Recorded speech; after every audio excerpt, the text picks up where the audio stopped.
Our group had to do a project on the Mr. Coffee TF65 cup switch coffee maker. This is the utility portion. The process of making coffee with the coffee maker is insert water into the coffee pitcher. It has measurements on the side, making it easy to determine the amount of water to put in the coffee maker. This is just not a question. After you put water in the pitcher, you have to pour the water into the back of the coffee maker right there, and then reinsert the pitcher into the bottom of the coffee maker. Then after that, you have to put coffee grounds into the coffee filter and put it back in the coffee maker and then close the lid. After that, you wait 10 to 15 minutes and then enjoy your fresh cup of coffee. This is the research portion.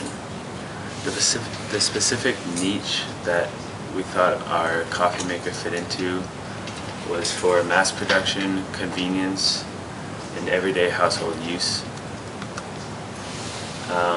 We researched the pros and cons of our coffee maker and found that the pros consisted of the fact that it was a traditional drip brewer.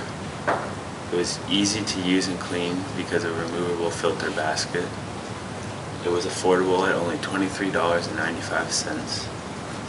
It would fit any kitchen design, and it was environmentally friendly thanks to the removable basket. And cons, we have yet to find any. In comparison to other models, we found that our model was one of the cheapest, the most basic, with cheap materials and very dependable. When asked to make general comments about our coffee maker in comparison to other prices, we found that there was a correlation within the higher the price, the more aesthetically pleasing, the more functions the coffee maker was able to do.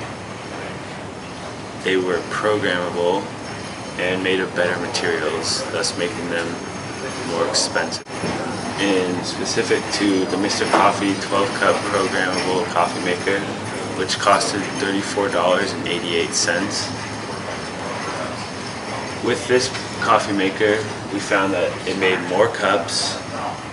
It had a fresh brew timer, which ensured that your coffee was hot and fresh when you wanted it. It has special cleaning style, which removed the buildup of calcium.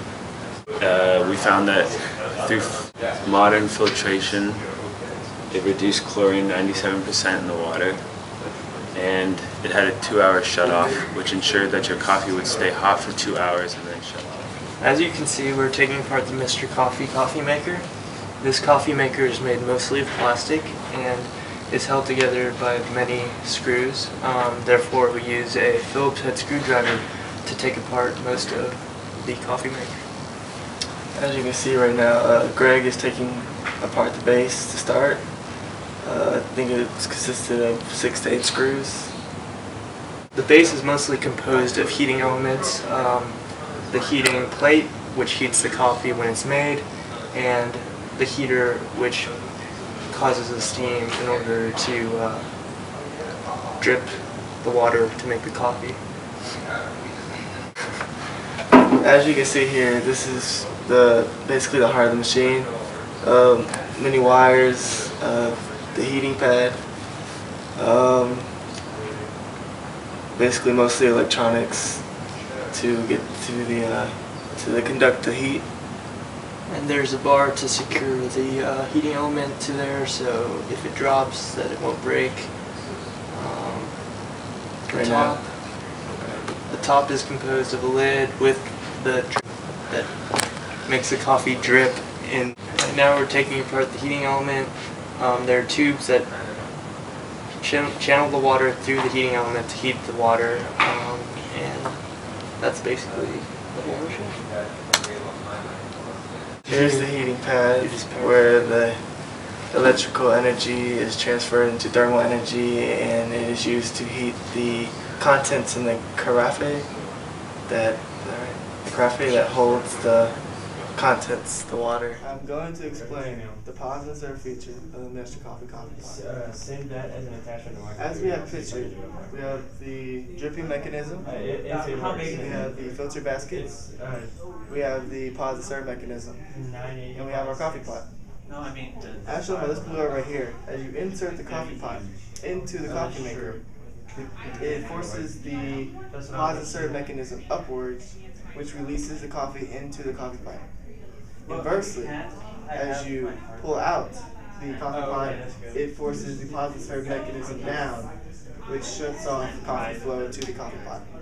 I'm going to explain the heating mechanism and the dripping mechanism and the Mr. Coffee coffee maker.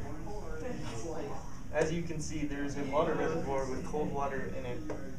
The cold water flows down to a heating element supplied by a power source and turned on by a switch. This heating element heats the water up and in turn heats the heating point up, keeping your brewed coffee warm. It also heats the water to brew the coffee.